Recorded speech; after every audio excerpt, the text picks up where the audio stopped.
ನಮಸ್ಕಾರ ಸ್ನೇಹಿತರೆ, ಸುದ್ದಿ9 ಯೂಟ್ಯೂಬ್ ಚಾನಲ್ಗೆ ಸ್ವಾಗತ. ರಾಜ್ಯದ ಎಲ್ಲ ಮುಖ್ಯವಾದ ಮಾಹಿತಿಗಳನ್ನು ಡೀಟೇಲ್ ಆಗಿ ನೋಡೋಣ. ಅಂಗಡಿಗಳ ಮುಂದೆ ಕನ್ನಡ ಬೋರ್ಡ್ ಕಡ್ಡಾಯ ವಿಚಾರ ಕುರಿತಂತೆ ಉಪಮುಖ್ಯಮಂತ್ರಿ ಡಿ.ಕೆ. ಶಿವಕುಮಾರ್ ಅವರ ಹೇಳಿಕೆ. ಗ್ಯಾರಂಟಿ ಯೋಜನೆ ಫಲಾನುಭವಿಗಳಿಗೆ ಗುಡ್ ನ್ಯೂಸ್ ಕೊಟ್ಟ ಕಾಂಗ್ರೆಸ್ ಸರ್ಕಾರ ಏನು ಎಂಬುದನ್ನು ನೋಡೋಣ. ಪ್ರಧಾನಿ ಮೋದಿ ಯಾರ ಉದ್ಧಾರಕ್ಕೆ ಸಾಲ ಮಾಡ್ತಿದ್ದಾರೆ ಎಂದು ಆರೋಗ್ಯ ಸಚಿವ ದಿನೇಶ್ ಗುಂಡೂರಾವ್ ಅವರು ಕಿಡಿಕಾರಿದ್ದಾರೆ. ಯಾಕೆ, ಏನಾಯ್ತು ನೋಡೋಣ. ಗ್ಯಾರಂಟಿ ಯೋಜನೆಯ ಫಲಾನುಭವಿಗಳಿಗೆ ಮತ್ತೊಂದು ಶಾಕಿಂಗ್ ಸುದ್ದಿ. ಒಂದು ಹೊಸ ಷರತ್ತು ವಿಧಿಸಲಾಗಿದೆ. ಈ ಕೆಲಸ ಮಾಡಲಿಲ್ಲವೆಂದರೆ ಹಣ ಜಮಾವಾಗೋದಿಲ್ಲ. ಏನು ಮಾಹಿತಿ ನೋಡೋಣ. ಇನ್ನು ಸದನದಲ್ಲಿ ಹರ್ ಘರ್ ಮೋದಿ ಎಂದು ಕೂಗಿದ ಬಿಜೆಪಿ ಅವರಿಗೆ ಜೈ ಸೀತಾರಾಮ್ ಘೋಷಣೆ ಕೂಗಿ ತಿರುಗೇಟು ಕೊಟ್ಟ ಸಿದ್ದರಾಮಯ್ಯನವರು ಮುಂದಿನ ದಿನಗಳಲ್ಲಿ ರಾಜ್ಯದ 3 ಕಡೆಗೆ ಉದ್ಯೋಗ ಮೇಳ. ಎಲ್ಲ ಮಾಹಿತಿಗಳನ್ನು ನೋಡೋಣ ಸ್ನೇಹಿತರೆ. ಇನ್ನು ಕಾಂಗ್ರೆಸ್ ಗ್ಯಾರಂಟಿಗಳಿಂದ ರಾಜ್ಯ ಆರ್ಥಿಕ ದಿವಾಳಿ ಆಗಲಿದೆ ಎನ್ನುವ ಮಾಜಿ ಮುಖ್ಯಮಂತ್ರಿ ಬೊಮ್ಮಾಯಿ ಅವರ ಹೇಳಿಕೆಗೆ ತಿರುಗೇಟು ಕೊಟ್ಟ ಮುಖ್ಯಮಂತ್ರಿ ಸಿದ್ದರಾಮಯ್ಯನವರು. ಎಲ್ಲ ಮಾಹಿತಿ ಡೀಟೇಲ್ ಆಗಿ ನೋಡೋಕ್ಕಿಂತ ಮೊದಲು ನೀವು ಸುದ್ದಿ9 ಯೂಟ್ಯೂಬ್ ಚಾನಲ್ಗೆ ಮೊದಲು ಬಾರಿ ಭೇಟಿ ಕೊಡ್ತಾ ಇದ್ರೆ ಈಗಲೇ ಸಬ್ಸ್ಕ್ರೈಬ್ ಬಟನ್ ಕ್ಲಿಕ್ ಮಾಡಿ ಪಕ್ಕದಲ್ಲಿ ಕಾಣಿಸುವಂತಹ ಗಂಟೆ ಕೂಡ ಒತ್ತಿದರೆ ಸಾಕು. ರಾಜ್ಯದ ಮುಖ್ಯವಾದ ಮಾಹಿತಿ ನಿಮಗೆ ಸಿಗುತ್ತಿರುತ್ತವೆ. ಈ ಒಂದು ವಿಡಿಯೋಗೆ ಲೈಕ್ ಮಾಡಿ. ವಿಡಿಯೋ ಬಹಳ ಮುಖ್ಯವಾಗಲಿದೆ, ಪೂರ್ತಿಯಾಗಿ ನೋಡಿ. ನಿಮ್ಮ ಗೆಳೆಯರಿಗೂ ಕೂಡ ಶೇರ್ ಮಾಡಿ. ಮೊದಲನೇ ಮುಖ್ಯವಾದ ಮಾಹಿತಿ. ಈಗಾಗಲೇ ರಾಜಧಾನಿ ಬೆಂಗಳೂರಿನಲ್ಲಿ ಅಂಗಡಿ ಮಳಿಗೆಗಳ ಮುಂದೆ ಕನ್ನಡ ಬೋರ್ಡ್ ಅಳವಡಿಕೆ ಕಡ್ಡಾಯ ಮಾಡಲಾಗಿದ್ದು, ಇನ್ನು ಮುಂದೆ ಅಂಗಡಿಗಳ ಬೋರ್ಡ್ಗಳಲ್ಲಿ 60% ಕನ್ನಡ ಇರುವುದು ಕಡ್ಡಾಯ ಮಾಡಲಾಗಿದೆ. ಇದೇ ಒಂದು ವಿಚಾರ ಕುರಿತಂತೆ ಕಾಂಗ್ರೆಸ್ ಸರ್ಕಾರ ಇತ್ತೀಚೆಗೆ ಒಂದು ಡೆಡ್ ಲೈನ್ ಕೂಡ ಕೊಟ್ಟಿತ್ತು. ಆದರೆ ಈ ಒಂದು ಡೆಡ್ ಲೈನ್ ಅನ್ನು ಈಗ ಮತ್ತೆ 2 ವಾರಗಳ ಕಾಲ ವಿಸ್ತರಣೆ ಮಾಡಲಾಗಿದೆ. ಹೌದು ಸ್ನೇಹಿತರೆ, ರಾಜ್ಯದ ರಾಜಧಾನಿ ಬೆಂಗಳೂರಿನಲ್ಲಿ ಮಳಿಗೆ ಮುಂಗಟ್ಟುಗಳಲ್ಲಿ 60% ಕನ್ನಡ ನಾಮಫಲಕ ಅಳವಡಿಸಲು ನೀಡಲಾಗಿದ್ದಂಥ ಅವಧಿಯನ್ನು ಮತ್ತೆ 2 ವಾರಗಳ ಕಾಲ ವಿಸ್ತರಣೆ ಮಾಡಲಾಗಿದೆ ಎಂದು ಉಪಮುಖ್ಯಮಂತ್ರಿ ಡಿ.ಕೆ. ಶಿವಕುಮಾರ್ ಅವರು ಟ್ವೀಟ್ ಮಾಡುವುದರ ಮೂಲಕ ಮಾಹಿತಿ ಹಂಚಿಕೊಂಡಿದ್ದಾರೆ. ಆ ಒಂದು ಟ್ವೀಟ್ ಕೂಡ ನೀವು ನೋಡ್ತಿರಬಹುದು. ಇದು ರಾಜ್ಯದ ಉಪಮುಖ್ಯಮಂತ್ರಿ ಡಿ.ಕೆ. ಶಿವಕುಮಾರ್ ಅವರು ಮಾಡಿದ ಒಂದು ಟ್ವೀಟ್ ಆಗಿದೆ. ಬೆಂಗಳೂರಿನ ಎಲ್ಲ ಅಂಗಡಿ ಮುಂಗಟ್ಟುಗಳು, ವಾಣಿಜ್ಯ ಮಳಿಗೆಗಳು ಮೊದಲಾದ ಕಡೆಗೆ 60% ಕನ್ನಡ ನಾಮಫಲಕಗಳನ್ನು ಅಳವಡಿಸಲು ಹೆಚ್ಚಿನ ಸಮಯ ಬೇಕೆಂಬುದನ್ನು ಪರಿಗಣಿಸಿ ಈಗಾಗಲೇ ನೀಡಲಾಗಿದ್ದ ಗಡುವನ್ನು ಮತ್ತೆ 2 ವಾರಗಳ ಕಾಲ ವಿಸ್ತರಣೆ ಮಾಡಲಾಗಿದೆ. ಕನ್ನಡ ನಾಡಿನಲ್ಲಿ ಕನ್ನಡವೇ ಸಾರ್ವಭೌಮ, ಹಾಗಾಗಿ ನಮ್ಮ ಹೃದಯದ ಭಾಷೆಯನ್ನು ಎತ್ತಿ ಹಿಡಿಯುವುದು ಅತಿ ಮುಖ್ಯ. 2 ವಾರಗಳ ನಂತರ ಎಲ್ಲರೂ ಕೂಡ ಕಾನೂನು ಪಾಲನೆ ಮಾಡುತ್ತಾರೆ ಎಂದು ನಾನು ನಿರೀಕ್ಷಿಸಿದ್ದೇನೆ ಎಂದು ಡಿ.ಕೆ. ಶಿವಕುಮಾರ್ ಅವರು ಟ್ವೀಟ್ ಮಾಡಿದ್ದಾರೆ. ಇದೊಂದು ಮುಖ್ಯವಾದ ಮಾಹಿತಿಯಾಗಿತ್ತು. ಇನ್ನೀಗ ಎರಡನೇ ಮುಖ್ಯವಾದ ಮಾಹಿತಿಗೆ ಹೋಗೋಣ.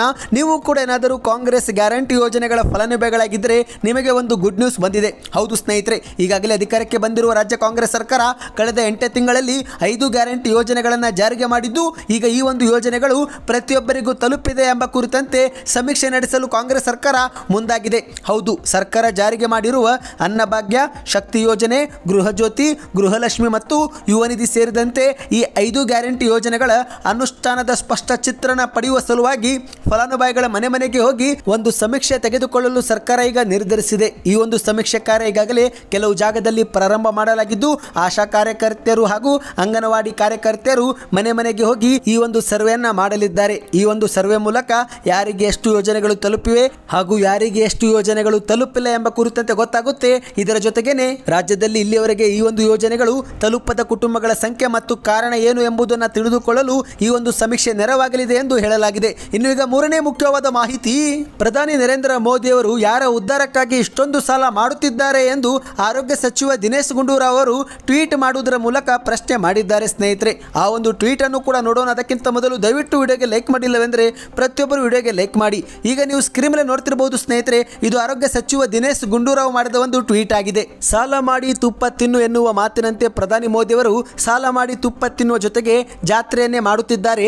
2014ರಲ್ಲಿ 55 ಲಕ್ಷ ಕೋಟಿ ಇದ್ದ ದೇಶದ ಸಾಲ ಕೇವಲ 9.5 ವರ್ಷದಲ್ಲಿ 183 ಲಕ್ಷ ಕೋಟಿಗೆ ಇರುವ ಅಂದಾಜಿದೆ.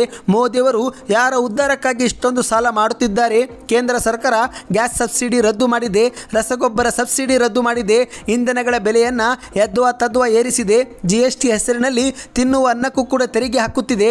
ಇಷ್ಟು ಸಂಪನ್ಮೂಲ ಸಂಗ್ರಹವಾಗುತ್ತಿದ್ದರೂ ಕೂಡ ಸಾಲ ಮಾಡುತ್ತಿರುವುದು ಯಾರಿಗಾಗಿ, ಯಾರ ಉದ್ಧಾರಕ್ಕಾಗಿ ಹೇಳಿ ಮೋದಿಯವರೇ ಎಂದು ಟ್ವೀಟ್ ಮಾಡಿದ್ದಾರೆ. ಇನ್ನು ಇದೇ ರೀತಿ ಮತ್ತೊಂದು ಟ್ವೀಟ್ನಲ್ಲಿ ಮೋದಿಯವರು ಭಾರತವನ್ನು ವಿಶ್ವದ 3ನೇ ಆರ್ಥಿಕ ಶಕ್ತಿ ಮಾಡುವುದಾಗಿ ಭಾಷಣ ಬಿಗಿಯುತ್ತಾರೆ. ಆದರೆ ಮೋದಿಯವರು ಮಾಡುತ್ತಿರುವ ಸಾಲ ಹಾಗೂ ಅವರ ಆರ್ಥಿಕ ನೀತಿಗಳನ್ನು ಗಮನಿಸಿದರೆ ಭಾರತ 3ನೇ ಆರ್ಥಿಕ ಶಕ್ತಿಯಾಗುವುದು ಇರಲಿ, ನೆರೆಯ ಶ್ರೀಲಂಕಾಕ್ಕಿಂತ ಕಡೆಯಾಗಲಿದೆ ಎಂದು ಟ್ವೀಟ್ ಮಾಡಿದ್ದಾರೆ. ಈಗಾಗಲೇ ದೇಶವನ್ನು ದಿವಾಳಿ ಅಂಚಿಗೆ ತಂದು ನಿಲ್ಲಿಸಿರುವ ಮೋದಿಯವರಿಗೆ ಭಾರತವನ್ನು ವಿಶ್ವದ 3ನೇ ಆರ್ಥಿಕ ಶಕ್ತಿ ಮಾಡುತ್ತೇನೆ ಎಂದು ಹೇಳುವುದು ಆತ್ಮವಂಚನೆ ಎಂದು ಅನಿಸುತ್ತಿಲ್ಲವೇ ಎಂದು ದಿನೇಶ್ ಗುಂಡೂರಾವ್ ಅವರು ಟ್ವೀಟ್ ಮಾಡಿದ್ದಾರೆ. ಇನ್ನೀಗ ಮತ್ತೊಂದು ಮುಖ್ಯವಾದ ಮಾಹಿತಿ. ರಾಜ್ಯ ಕಾಂಗ್ರೆಸ್ ಸರ್ಕಾರದ ಗ್ಯಾರಂಟಿಯಲ್ಲಿ ಒಂದಾಗಿರುವ ಯುವ ನಿಧಿ ಯೋಜನೆ ಕುರಿತಂತೆ ಒಂದು ಮುಖ್ಯವಾದ ಮಾಹಿತಿ ಬಂದಿದೆ. ಇನ್ನು ಮುಂದೆ ಯುವ ನಿಧಿ ಯೋಜನೆಯಡಿಯಲ್ಲಿ ನೋಂದಾಯಿಸಿಕೊಂಡಿರುವ ಫಲಾನುಭವಿಗಳು ಈ ಒಂದು ಯೋಜನೆ ಸೌಲಭ್ಯ ಪಡಿಬೇಕಂದ್ರೆ ಪ್ರತಿ ತಿಂಗಳು ತಾವು ವ್ಯಾಸಂಗ ಮಾಡುತ್ತಿಲ್ಲ, ಯಾವುದೇ ಸ್ವಯಂ ಉದ್ಯೋಗದಾರರು ಅಲ್ಲ ಮತ್ತು ನಿರುದ್ಯೋಗಿ ಆಗಿದ್ದೀರಿ ಎಂಬುದನ್ನು ಸ್ವಯಂ ಘೋಷಣೆ ಪ್ರಮಾಣ ಪತ್ರ ಕಡ್ಡಾಯವಾಗಿ ಸಲ್ಲಿಕೆ ಮಾಡಬೇಕು ಎಂದು ಹೇಳಲಾಗುತ್ತಿದೆ. ಹೌದು ಸ್ನೇಹಿತರೆ, ಬಳ್ಳಾರಿ ಜಿಲ್ಲೆಯ ಕೌಶಲ್ಯಾಭಿವೃದ್ಧಿ ಅಧಿಕಾರಿಯಾಗಿರುವ PS ಹಟ್ಟಪ್ಪ ಎನ್ನುವರು ಈ ಒಂದು ಮಾಹಿತಿಯನ್ನು ಹಂಚಿಕೊಂಡಿದ್ದಾರೆ. ಪ್ರತಿ ತಿಂಗಳ ಕೊನೆಯ ವಾರದಲ್ಲಿ ಈ ಒಂದು ಸ್ವಯಂ ಘೋಷಣೆ ಪ್ರಮಾಣ ಪತ್ರವನ್ನ ನಿರುದ್ಯೋಗ ಯುವಕರು ಅರ್ಜಿ ಸಲ್ಲಿಕೆ ಮಾಡಬೇಕು. ಸೇವಾ ಸಿಂಧು ಪೋರ್ಟಲ್ನಲ್ಲಿ ಈ ಒಂದು ಅರ್ಜಿ ಸಲ್ಲಿಕೆ ಮಾಡಲು ಅವಕಾಶ ಕಲ್ಪಿಸಿಕೊಡಲಾಗಿದ್ದು, ಈ ಒಂದು ಯುವ ನಿಧಿ ಯೋಜನೆಯಡಿಯಲ್ಲಿ ನಿರುದ್ಯೋಗ ಭತ್ಯೆ ಪಡಿಬೇಕಂದ್ರೆ ಇನ್ನು ಮುಂದೆ ಪ್ರತಿ ತಿಂಗಳು ತಾವು ಯಾವುದೇ ಒಂದು ಹೆಚ್ಚಿನ ವಿದ್ಯಾಭ್ಯಾಸ ಮಾಡುತ್ತಿಲ್ಲ ಮತ್ತು ಇದುವರೆಗೆ ಯಾವುದೇ ಉದ್ಯೋಗ ಸಿಕ್ಕಿಲ್ಲ ಎಂಬ ಕುರಿತಂತೆ ಒಂದು ಸ್ವಯಂ ಘೋಷಣಾ ಪ್ರಮಾಣ ಪತ್ರವನ್ನ ಸಲ್ಲಿಕೆ ಮಾಡಬೇಕು. ಆಗ ಮಾತ್ರ ಪದವಿ ಮಾಡಿದವರಿಗೆ 3,000, ಡಿಪ್ಲೊಮಾ ಮಾಡಿದವರಿಗೆ 1,500 ರೂಪಾಯಿ ಬ್ಯಾಂಕ್ ಖಾತೆಗೆ ಜಮಾವಾಗುತ್ತೆ. ಈ ಒಂದು ಕೆಲಸ ನೀವು ಮಾಡಲಿಲ್ಲವೆಂದರೆ ಯುವ ನಿಧಿ ಭತ್ಯೆ ನಿಮಗೆ ಸಿಗೋದಿಲ್ಲ ಸ್ನೇಹಿತರೆ. ಇದೊಂದು ಶಾಕಿಂಗ್ ಸುದ್ದಿ ಆಗಿತ್ತು. ಇನ್ನೀಗ ಮತ್ತೊಂದು ಮುಖ್ಯವಾದ ಮಾಹಿತಿ. ಈಗ ಬೆಂಗಳೂರಿನಲ್ಲಿ ಪಾಕಿಸ್ತಾನ ಪರ ಘೋಷಣೆ ಕೇಳಿ ಬಂದಿದ್ದು, ಇದೇ ಒಂದು ಪಾಕಿಸ್ತಾನ ಪರ ಘೋಷಣೆ ಆರೋಪ ಈಗ ಬಿಜೆಪಿ ನಾಯಕರಿಗೆ ರಾಜ್ಯ ಸರ್ಕಾರದ ವಿರುದ್ಧ ವಾಗ್ದಾಳಿ ಮಾಡಲು ಒಂದು ಅಸ್ತ್ರವಾಗಿದೆ. ಹೌದು, ಇಂದು ನಡೆದಂತ ಉಭಯ ಸದನಗಳಲ್ಲಿ ಈ ಒಂದು ಸುದ್ದಿ ಭಾರಿ ಕೋಲಾಹಲವೇ ಸೃಷ್ಟಿ ಮಾಡಿದೆ. ಪಾಕ್ ಪರ ಘೋಷಣೆ ಮಾಡಿರುವ ಆರೋಪಿಗಳ ಬಂಧನ ಮಾಡಬೇಕು ಎಂದು ಬಿಜೆಪಿ ನಾಯಕರು ಇಂದು ಸದನದ ಬಾವಿಗಿಳಿದು ಪ್ರತಿಭಟನೆ ಮಾಡಿದ್ದಾರೆ. ಜೆಡಿಎಸ್ ಸದಸ್ಯರು ಕೂಡ ಸರ್ಕಾರದ ವಿರುದ್ಧ ಪ್ರತಿಭಟನೆ ಮಾಡಿದ್ದಾರೆ ಸ್ನೇಹಿತರೆ. ಇದೇ ಒಂದು ಸದನದಲ್ಲಿ ಮಾತನಾಡಿದಂತ ಆರೋಶಕ್ ಅವರು, ದೇಶದ್ರೋಹಿಗಳ ವಿರುದ್ಧ ಏನು ಕ್ರಮ ತೆಗೆದುಕೊಂಡಿದ್ದೀರಿ? ಸರ್ಕಾರ ಏನು ನೈತಿಕ ಹೊಣೆ ಹೊತ್ತಿದೆ? ಪಾಕಿಸ್ತಾನ ಪರ ಘೋಷಣೆ ಕೂಗಿದವರ ವಿರುದ್ಧ ಇಲ್ಲಿಯವರೆಗೆ ಏನು ಕ್ರಮವಾಗಿದೆ ಎಂದು ಪ್ರಶ್ನೆ ಮಾಡಿದ್ದಾರೆ. ವಿಧಾನಸೌಧವನ್ನ ಟೆರರಿಸ್ಟ್ ತಾಣವನ್ನಾಗಿ ಮಾಡಬೇಕಾ ಎಂದು ಸರ್ಕಾರವನ್ನ ಹಿಗ್ಗಾಮುಗ್ಗಾ ತರಾಟೆಗೆ ತೆಗೆದುಕೊಂಡಿದ್ದಾರೆ. ಅಷ್ಟೇ ಅಲ್ಲದೆ ರಾಜ್ಯ ಸರ್ಕಾರದ ವಿರುದ್ಧ ಕ್ರಮ ತೆಗೆದುಕೊಳ್ಳಲು ರಾಜ್ಯಪಾಲರಿಗೆ ದೂರು ನೀಡುವುದಾಗಿಯೂ ಕೂಡ ಹೇಳಿ ಸಭಾತ್ಯಾಗವನ್ನು ಬಿಜೆಪಿ ನಾಯಕರು ಇಂದು ಮಾಡಿದ್ದಾರೆ. ಇದೇ ವೇಳೆ ಮತ್ತೆ ಮಾತನಾಡಿದಂತ ಆರೋಶಕ್ ಅವರು, ಈ ಸರ್ಕಾರ ಇನ್ನೂ ನಿದ್ದೆಯಿಂದ ಎದ್ದೇ ಇಲ್ಲ, ಕುಂಭಕರ್ಣ ನಿದ್ದೆಯಲ್ಲಿದೆ.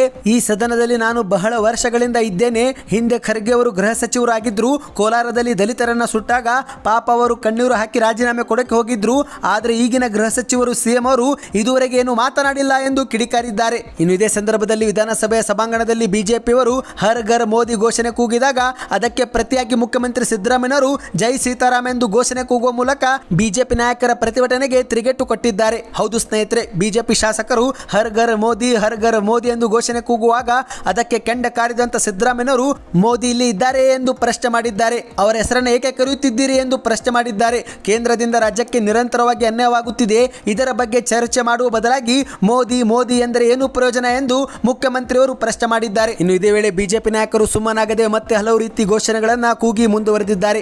ಬಿಜೆಪಿಯವರು ಜೈ ಕೆಂಪೇಗೌಡ ಎಂದು ಘೋಷಣೆ ಕೂಗಿದಾಗ ಅದಕ್ಕೆ ಮತ್ತೆ ತಿರುಗೇಟು ಕೊಟ್ಟಂತ ಮುಖ್ಯಮಂತ್ರಿ ಸಿದ್ದರಾಮಯ್ಯನವರು, ಕೆಂಪೇಗೌಡ ಜಯಂತಿ ಆಚರಣೆ ಮಾಡುವುದನ್ನು ಜಾರಿಗೆ ತಂದಿದ್ದೆ ನಾವು, ನೀವು ಬರೇ ಘೋಷಣೆ ಕೂಗುತ್ತೀರಾ, ಆದರೆ ನಾವು ಕೆಲಸ ಮಾಡಿ ತೋರಿಸುತ್ತೇವೆ ಎಂದು ಬಿಜೆಪಿಯವರಿಗೆ ತಿರುಗೇಟು ಕೊಟ್ಟಿದ್ದಾರೆ. ಇನ್ನೀಗ ಮತ್ತೊಂದು ಮುಖ್ಯವಾದ ಮಾಹಿತಿ. ಇತ್ತೀಚೆಗೆ ಫೆಬ್ರವರಿ 26, 27ರಂದು ರಾಜಧಾನಿ ಬೆಂಗಳೂರಿನಲ್ಲಿ ಆಯೋಜನೆ ಮಾಡಲಾಗಿದ್ದಂತ ಉದ್ಯೋಗ ಮೇಳ ನಿರೀಕ್ಷೆಗೂ ಮೀರಿ ಯಶಸ್ವಿಯಾಗಿದೆ. ಹೌದು ಸ್ನೇಹಿತರೆ, ಅದಕ್ಕಾಗಿಯೇ ಈಗ ಮತ್ತೆ ಮುಂದಿನ ದಿನಗಳಲ್ಲಿ ಮೈಸೂರು, ಕಲಬುರಗಿ ಹಾಗೂ ಬೆಳಗಾವಿಯಲ್ಲೂ ಕೂಡ ಉದ್ಯೋಗ ಮೇಳ ನಡೆಸುತ್ತೇವೆ ಎಂದು ಕೌಶಲ್ಯಾಭಿವೃದ್ಧಿ ಹಾಗೂ ಜೀವನೋಪಾಯ ಇಲಾಖೆ ಸಚಿವರಾಗಿರುವ ಡಾಕ್ಟರ್ ಶರಣ ಪ್ರಕಾಶ್ ಪಾಟೀಲ್ ಅವರು ಮಾಧ್ಯಮಗಳ ಮುಂದೆ ವಿಧಾನಸೌಧದಲ್ಲಿ ಸುದ್ದಿಗೋಷ್ಠಿ ನಡೆಸಿ ಮಾತನಾಡಿದ್ದಾರೆ. ಇತ್ತೀಚೆಗೆ ನಡೆದಂತ ಉದ್ಯೋಗ ಮೇಳದಲ್ಲಿ ಸುಮಾರು 9,600 ಉದ್ಯೋಗಾಕಾಂಕ್ಷಿಗಳಿಗೆ ಸ್ಥಳದಲ್ಲಿನೇ ಉದ್ಯೋಗ ನೀಡುವ ಮೂಲಕ ಹೊಸ ದಾಖಲೆ ಬರೆದಿದ್ದೇವೆ. ಈ ಒಂದು ಉದ್ಯೋಗ ಮೇಳದಲ್ಲಿ ಈ ಬಾರಿ 53,000 ಮಂದಿ ಪುರುಷರು, 32,000 ಮಹಿಳೆಯರು ಮತ್ತು ಇತರೆ 42 ಮಂದಿ ಸೇರಿದಂತೆ ಒಟ್ಟು 86,000 ಅಭ್ಯರ್ಥಿಗಳು ಆನ್ಲೈನ್ ಮೂಲಕ ನೋಂದಣಿ ಮಾಡಿಕೊಂಡಿದ್ರು ಎಂದು ಶರಣ ಪ್ರಕಾಶ್ ಪಾಟೀಲ್ ಅವರು ಹೇಳಿಕೆಯನ್ನು ಕೊಟ್ಟಿದ್ದಾರೆ. ಹಾಗಾಗಿ ಈ ಒಂದು ಉದ್ಯೋಗ ಮೇಳ ನಿರೀಕ್ಷೆಗೂ ಮೀರಿ ಯಶಸ್ವಿಯಾಗಿದ್ದು, ಮುಂದಿನ ದಿನಗಳಲ್ಲಿ ಕಲಬುರಗಿ, ಮೈಸೂರು ಮತ್ತು ಬೆಳಗಾವಿಯಲ್ಲೂ ಕೂಡ ಉದ್ಯೋಗ ಮೇಳ ನಡೆಸುತ್ತೇವೆ ಎಂದಿದ್ದಾರೆ. ಸ್ನೇಹಿತರೆ, ನೀವು ಕೂಡ ಏನಾದರೂ ಉದ್ಯೋಗದ ನಿರೀಕ್ಷೆಯೊಳಗಿದ್ದರೆ ಕಮೆಂಟ್ನಲ್ಲಿ ಉದ್ಯೋಗ ಅಂತ ಕಮೆಂಟ್ ಮಾಡಿ. ಉದ್ಯೋಗದ ಮಾಹಿತಿಗಳು ನಿಮಗೆ ತೆಗೆದುಕೊಂಡು ಬರುತ್ತೇವೆ. ಇನ್ನು ಈಗ ಕೊನೆಯ ಮುಖ್ಯವಾದ ಮಾಹಿತಿ. ರಾಜ್ಯದ ಕಾಂಗ್ರೆಸ್ ಸರ್ಕಾರವು ಆದಾಯ ಇಲ್ಲದೆ ಬರೇ ಗ್ಯಾರಂಟಿ ಜಾರಿಗೆ ಮಾಡುವ ಮೂಲಕ ರಾಜ್ಯವನ್ನ ದಿವಾಳಿ ದಾರಿಗೆ ತೆಗೆದುಕೊಂಡು ಹೋಗುತ್ತಿದೆ ಎಂದು ಮಾಜಿ ಮುಖ್ಯಮಂತ್ರಿ ಬೊಮ್ಮಾಯಿ ಅವರು ಈಗ ಹೇಳಿಕೆಯನ್ನು ಕೊಟ್ಟಿದ್ದಾರೆ. ರಾಜ್ಯ ಸರ್ಕಾರವು ಕಾಯಕ ಮತ್ತು ದಾಸೋಹ ಮಾಡಬೇಕು. ಕಾಯಕ ಇದ್ದರೆ ಮಾತ್ರ ದಾಸೋಹ. ಕೇವಲ ದಾಸೋಹ ಮಾಡಿಕೊಂಡು ಹೋದರೆ ಉಪಯೋಗವಿಲ್ಲ. ಕಾಯಕಕ್ಕೆ ಪೂರಕವಾದ ಯೋಜನೆಗಳನ್ನು ಕೂಡ ಜಾರಿಗೆಗೊಳಿಸಬೇಕು. ಕಾಯಕದಿಂದ ಬಂದ ಆದಾಯದಿಂದ ದಾಸೋಹ ಮಾಡಿದ್ದರೆ ತಪ್ಪಿಲ್ಲ. ಆದರೆ ಇವರನ್ನು ನೋಡಿದರೆ ಕಾಯಕ ಎಷ್ಟು ಆಗಬೇಕು ಅಷ್ಟು ಆಗುತ್ತಿಲ್ಲ ಎಂದು ಕಿಡಿಕಾರಿದ್ದಾರೆ. ಒಟ್ಟಾರೆ 52,000 ಕೋಟಿ ರೂಪಾಯಿ ಗ್ಯಾರಂಟಿ ಯೋಜನೆಗಳಿಗೆ ಖರ್ಚು ಮಾಡಲಾಗುತ್ತಿದೆ. ಅಭಿವೃದ್ಧಿ ಮೇಲೆ ಇದು ಹೊಡೆತ ಬೀಳುತ್ತೆ. ರಾಜ್ಯದ ಆದಾಯವನ್ನು ಹೆಚ್ಚಳ ಮಾಡದೆ ಖರ್ಚು ಹೆಚ್ಚಳ ಮಾಡಿದರೆ ಯಾವುದೇ ರಾಜ್ಯದಲ್ಲಿ ಅಭಿವೃದ್ಧಿ ಕೆಲಸವಾಗೋದಿಲ್ಲ. ರಾಜ್ಯ 10 ವರ್ಷ ಹಿಂದೆ ಹೋಗುತ್ತೆ ಎಂದು ಕಿಡಿಕಾರಿದ್ದಾರೆ. ಇನ್ನು ಮಾಜಿ ಮುಖ್ಯಮಂತ್ರಿ ಬೊಮ್ಮಾಯಿ ಅವರ ಹೇಳಿಕೆಗೆ ತಿರುಗೇಟು ಕೊಟ್ಟಂತ ಮುಖ್ಯಮಂತ್ರಿ ಸಿದ್ದರಾಮಯ್ಯನವರು, ರಾಜ್ಯದ ಅಭಿವೃದ್ಧಿ ಇಲ್ಲದೆ ಬಜೆಟ್ ಗಾತ್ರ ಹೆಚ್ಚಾಗಲು ಸಾಧ್ಯವೇ ಸಾಧ್ಯವೇ ಎಂದು ಪ್ರಶ್ನೆ ಮಾಡುವುದರ ಮೂಲಕ ತಿರುಗೇಟು ಕೊಟ್ಟಿದ್ದಾರೆ. ಈ ಒಂದು ಹಿಂದೆ ಮಾಜಿ ಮುಖ್ಯಮಂತ್ರಿ ಬೊಮ್ಮಾಯಿಯವರು 3,09,000 ಕೋಟಿ ಗಾತ್ರದ ಬಜೆಟ್ ಮಂಡಿಸಿದ್ರು. ಆದರೆ ನಾವು ಈ ಒಂದು ವರ್ಷ 3,71,000 ಕೋಟಿ ಗಾತ್ರದ ಬಜೆಟ್ ಮಂಡಿಸಿದ್ದೇವೆ. ಬೊಮ್ಮಾಯಿಯವರು ಮಂಡಿಸಿದ ಬಜೆಟ್ಗಿಂತ 62,000 ಕೋಟಿಯಷ್ಟು ಗಾತ್ರ ನಮ್ಮ ಬಜೆಟ್ ಹೆಚ್ಚಳವಾಗಿದೆ. ಆದಾಯವಿಲ್ಲದೆ ಬಜೆಟ್ ಗಾತ್ರ ಹೆಚ್ಚಾಗಲು ಸಾಧ್ಯವೇ ಎಂದು ಮುಖ್ಯಮಂತ್ರಿಯವರು ಪ್ರಶ್ನೆ ಮಾಡುವುದರ ಮೂಲಕ ತಿರುಗೇಟು ಕೊಟ್ಟಿದ್ದಾರೆ. ಈ ಒಂದು ಹಿಂದಿನ ಬಿಜೆಪಿ ಸರ್ಕಾರದವರು ಯಾವುದೇ ಅಭಿವೃದ್ಧಿ ಕೆಲಸ ಮಾಡಿಲ್ಲ, ಬರೀ ಲೂಟಿ ಹೊಡೆದಿದ್ದಾರೆ. ಆದರೆ ನಾವು ಗ್ಯಾರಂಟಿ ಯೋಜನೆಗಳ ಜೊತೆಗೇನೆ ಅಭಿವೃದ್ಧಿ ಕೆಲಸವೂ ಕೂಡ ಮಾಡುತ್ತಿದ್ದೇವೆ. ಇದೇ ಕಾಂಗ್ರೆಸ್ ಮತ್ತು ಬಿಜೆಪಿ ಸರ್ಕಾರಕ್ಕೆ ಇರುವ ವ್ಯತ್ಯಾಸ ಎಂದು ಮುಖ್ಯಮಂತ್ರಿಯವರು ಹೇಳಿಕೆಯನ್ನು ಕೊಟ್ಟಿದ್ದಾರೆ. ಇವತ್ತಿಗೆ ಎಷ್ಟೇ ಇತ್ತು ಈ ಒಂದು ವಿಡಿಯೋ. ದಯವಿಟ್ಟು ಪೂರ್ತಿಯಾಗಿ ನೋಡಿದರೆ ಕಮೆಂಟ್ನಲ್ಲಿ ಕಂಪ್ಲೀಟ್ ವಿಡಿಯೋ ಅಂತ ಕಮೆಂಟ್ ಮಾಡಿ. ಇದರಿಂದ ನಮಗೂ ಕೂಡ ಒಂದು ಉತ್ತಮ ಫೀಡ್ಬ್ಯಾಕ್ ಸಿಗುತ್ತೆ. ವಿಡಿಯೋಗೆ ಒಂದು ಲೈಕ್ ಮಾಡಿ, ವಿಡಿಯೋನ ಶೇರ್ ಮಾಡಿ, ಚಾನಲ್ಗೆ ಸಬ್ಸ್ಕ್ರೈಬ್ ಮಾಡಿ.